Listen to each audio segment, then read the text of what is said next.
penghasilan kena pajak gue gede banget ya. Kalau kayak gini berarti pajak yang harus gue bayar gede banget nih.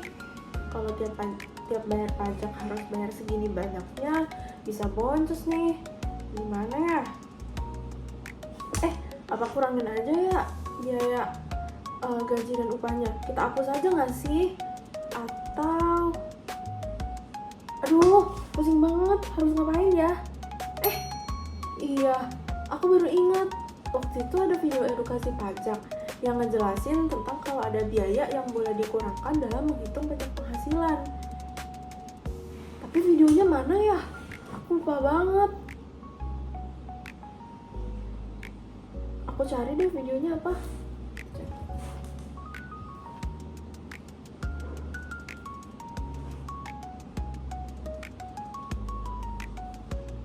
Video edukasi pajak biaya yang boleh dikurangkan.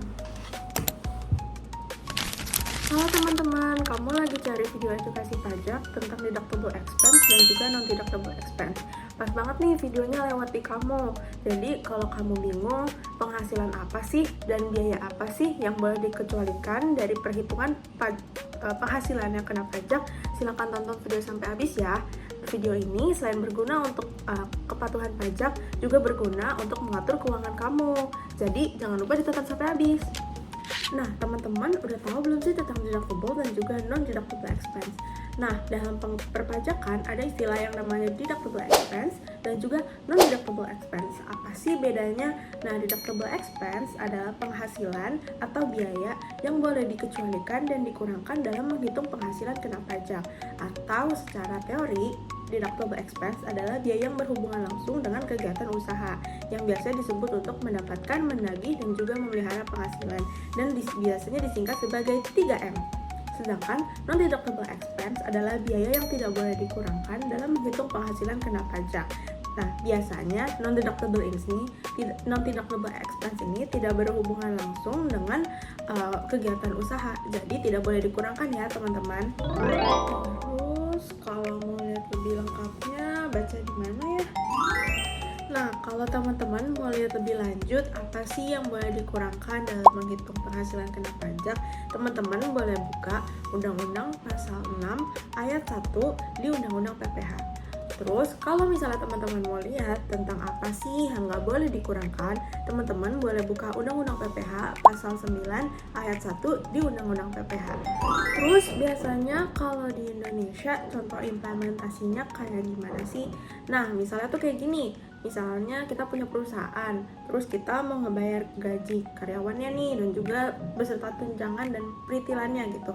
Terus, itu boleh dikurangin nggak sih dalam menghitung penghasilan kena pajak? Jawabannya boleh banget, karena itu adalah salah satu bentuk biaya 3M. Terus kalau misalnya ada biaya operasional berupa listrik, wifi, dan lain-lain, itu juga boleh dikurangkan. Tapi dengan catatan, kalau misalnya listriknya juga untuk listrik kepentingan pribadi, berarti itu harus dikoreksi fiskal juga ya teman-teman. Karena kalau misalnya untuk kebutuhan pribadi, itu termasuknya non-deductible expense. Jadi segitu dulu ya teman-teman video dari aku. Kalau misalnya teman-teman masih bingung tentang deductible dan juga non-deductible expense, bisa dibuka lagi Undang-Undang PPH-nya di Pasal 6 dan juga Pasal 9.